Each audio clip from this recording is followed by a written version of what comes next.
Kingston's daring escapade atop the Eiffel Tower turned into a tense and thrilling adventure. The challenge of evading security required creativity and a bit of audacity. And they're searching for us. And I'm just hiding in this hole. I've got one shoe off because it wouldn't fit in.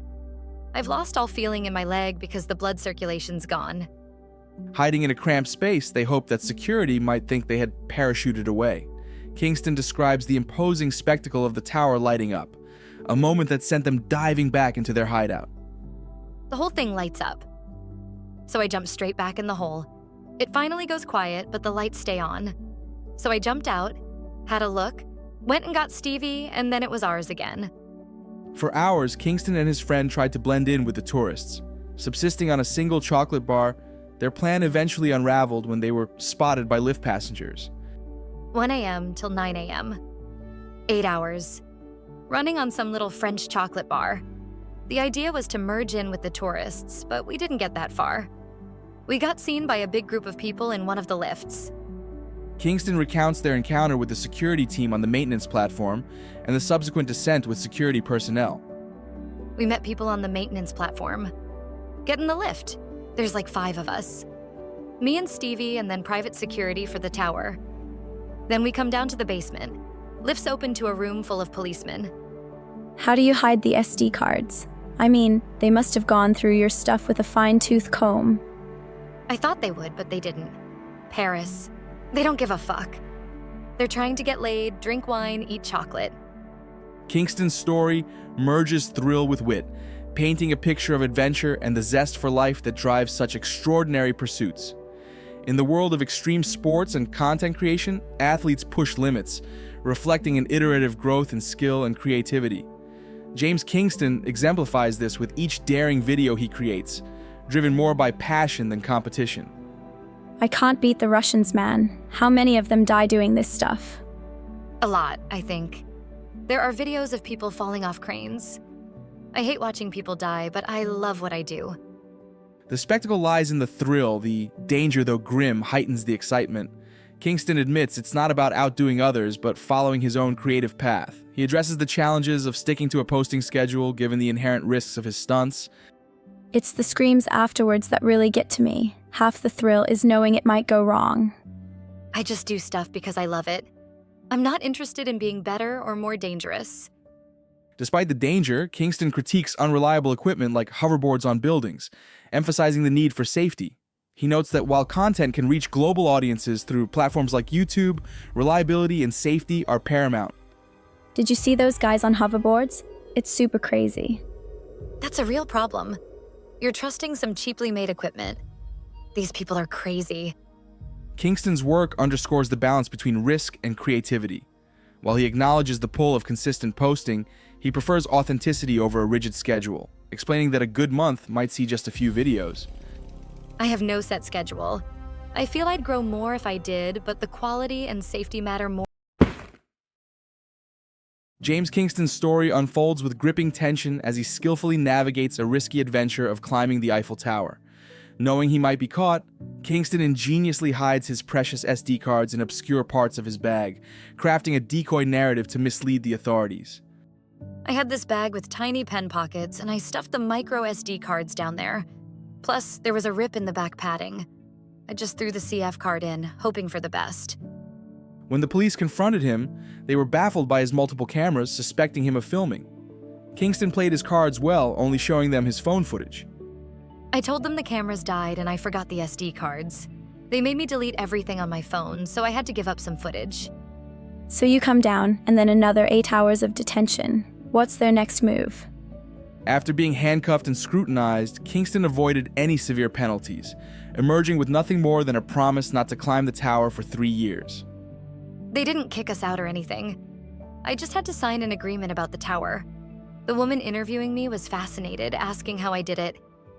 She said, "It's incredible." I guess they realized you're just a thrill seeker, not a threat. They probably thought, okay, he's not dangerous. The most notable element of James's tale is the policewoman's reaction. Her admiration shifts the perception from reckless endangerment to harmless thrill-seeking, illustrating the profound power of recognition and understanding. The second question she asked was if I left a bomb up there, and I just laughed. James Kingston recounts an adrenaline-fueled adventure in California, where he took on the challenge of climbing a crane. Amidst this thrilling experience, he recognized the implications of his actions, especially given his internet fame. You know, I was driving from LA to San Fran, found a couple of cranes, and just had to climb. I parked my rental Mustang in a spot that looked cool but was visible from the road. This led to a run-in with the law as an officer spotted his parked car and demanded he descend. He was like, "Get your ass down here right now." First time I was caught in the US. Kingston observed the stark contrast between UK and US legal reactions, noting that the site manager's indifference ultimately led to his release. The cop took my passport and checked everything. Then, the site manager, just back in LA, decided it wasn't worth the hassle. The host explores the allure of dangerous stunts and their viral potential, discussing a gripping video of a crane fall that has captured public intrigue. There's a video that's actually on YouTube of a guy on a crane and falls. It's just wild. James Kingston, known for his thrill-seeking and filmmaking, shares his motivations beyond the adrenaline rush. I just love filmmaking, creating videos, taking pictures, and making these little films. His success on YouTube and through sponsorships has enabled him to invest in high-performance cars like his M4. Wow, and you got that car for money you made from risking your life? Yep. From YouTube ads, sponsorships, everything. The discussion shifts to electric cars, contrasting the traditional roar of V8 engines with the quieter emerging electric vehicles. Well, we're getting used to cars that don't make any noise, right? Those electric cars. Elon Musk's technological contributions come into focus, admired for their groundbreaking nature. Elon Musk, man. He's killing it. He's on the spectrum for sure. Those people that push things like that, he's an alien. The intersection of thrill-seeking and technological innovation highlights a shared fascination with pushing boundaries, whether through a dangerous stunt or a revolutionary Tesla.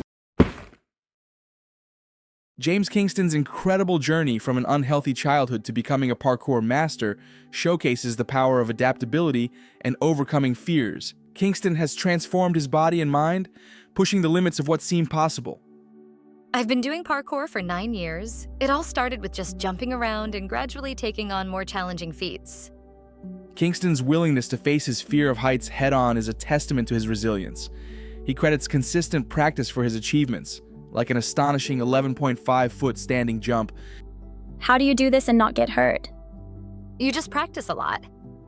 Start with something small and safe before moving on to bigger challenges. The collaboration with Mustang Wanted in Ukraine highlights further adaptation. Despite different origins, both found common ground in fearless climbing and pushing physical boundaries. That's what they do. Only Russians can out-Russian Russians. Their high-altitude climbs, such as a 200-meter structure in Ukraine, add another layer to Kingston's story of aligning distinct paths towards shared, thrilling outcomes. In the exhilarating world of extreme parkour, energies are skillfully manipulated and redirected. James Kingston vividly embodies this dynamic mastery. Each of his daring feats transforms fear into razor-sharp focus. Landing on a foot-deep ledge with a scaffolding pole right there. You can see it in the video. Kingston explains that such jumps can't be endlessly rehearsed. Instead, the key is in precise training to manage impact and eliminate doubt. This one makes me nervous. How far is it? Probably like 10 foot, 12 foot. It's more about judging it correctly. Despite being perceived as thrill-seekers, Kingston and others share an approach where calm merges with complexity, inviting their observers into a unique interplay of energies. James Kingston's world of extreme parkour is illuminated by his fearless spirit and the viral power of social media. Every leap he takes is backed by an unwavering confidence, translating into energy that impresses rather than falters. If I make a mistake, that's it. But I don't make mistakes. The rise of social media turned his life upside down with a crane climb video going viral, skyrocketing him into fame. I released my first crane climb video that blew up and went super viral. That kicked everything off. His adventures in Ukraine with Russian thrill-seekers portray a culture steeped in risk and danger. You're famous for doing something that looks terrifying in videos. Thousands know me for that. That's what's called famous. James's unexpected rise underscores the duality of his high-energy lifestyle, offering both an escape and a challenge to the limits of the ordinary. James Kingston's journey into viral stardom began with a breathtaking stunt over water that transformed his life. Despite moments that would terrify most, Kingston maintains a calm mindset, aware that overthinking can escalate fear unnecessarily. Your brain kind of hypes it up. And then you do it and you're like, why was I scared of that? You were scared because if you fell, you'd be in trouble. Not rocket science. Despite the risky nature, there's a balance of preparation and spontaneous energy. I love spontaneity and the thrill, but it's all about respecting those boundaries and not getting carried away. Safety is always a concern. Kingston navigates societal expectations that could stifle his kinetic force, while channeling it into a breathtaking career path. In Dubai, James Kingston embraces the dynamic interplay of energy through his daring stunts. His actions stir excitement and anxiety in those around him, revealing how he channels his energy into intense spectacles. So this is the tallest thing I've ever climbed, right? You're still climbing, even though you know this thing's going to move. I spoke to him. Can you just leave the crane still for like 10 minutes? I've come all this way. Kingston's negotiation reveals the tension, crane operators worried about job loss if involved. Despite the risk, they allowed him to proceed. Please tell me you don't hang from the top of this. I wanted to, but it was just way too slippery. It was horrible. Dubai's energy captivates Kingston, pulling him into thrilling opportunities despite the risks involved. James Kingston embarks on a daring adventure, sneaking into a Dubai construction site at 3:30 a.m. His journey reflects the stark contrast of the city's rapid growth and the exploitation of its laborers. It took me a while to get up the crane. It's hot, dry, and hard to breathe. They promise these workers a certain amount of money. They take their passports away. Their ceaseless labor contrasts sharply with the adrenaline rush Kingston feels as he ascends, illustrating the exploitation present in the city's growth. As a city, it's amazing. It's one of the coolest places I've been. James Kingston explores the energy dynamics of amusement parks versus extreme adventures, contrasting the controlled energy of places like Disneyland with the uncontrollable thrills found in extreme experiences. Six Flags is way more. Like, some of their roller coasters are just ridiculous. Kingston considers a future in entertainment, having enjoyed forays into TV. He envisions a project involving global travels and extreme athletes. You just learn how to land. Your legs take as much of the impact as they physically can. James Kingston highlights how witnessing extreme feats creates a visceral energy among onlookers, driven by a blend of fear, admiration, and magnetic suspense. If you did the same thing a foot off the ground, no one would care. It's all about the risk. Yet there's an ethical dimension. The implications of filming such stunts raise questions about moral responsibility. You get better grip barefoot. When your life's on the line, every advantage counts. The conversation turns to the heart-stopping moment on the Eiffel Tower when a security measure threatened their adventure. We climbed to the top. Heard a walkie-talkie go crazy in French. I thought, we've definitely been seen. Let's disappear. Today, our conversation dives into the world of extreme content creators like James Kingston, exploring their daring displays of physical prowess. I don't think anybody is stupid enough to see it and then try it. Despite the exhilarating tales, the reminder of inherent risks is ever present. Kingston shares a somber note, acknowledging only a few accidents but surprisingly few publicized deaths. Russians have been doing it longer. It wasn't just about showing people.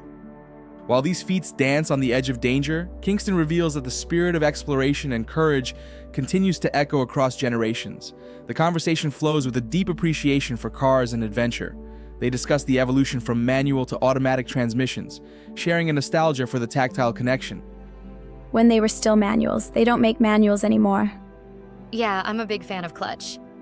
Kingston navigates societal expectations that could stifle his kinetic force, while channeling it into a breathtaking career path. I'm going to contact a flight company and a hotel company for a video. The guest's background in parkour underscores a blend of discipline and thrill. In the high-octane world of daring stunts, the guest unravels the skill behind a backflip, transforming potential energy into kinetic grace. But what's crazy is he actually did this. He did a backflip.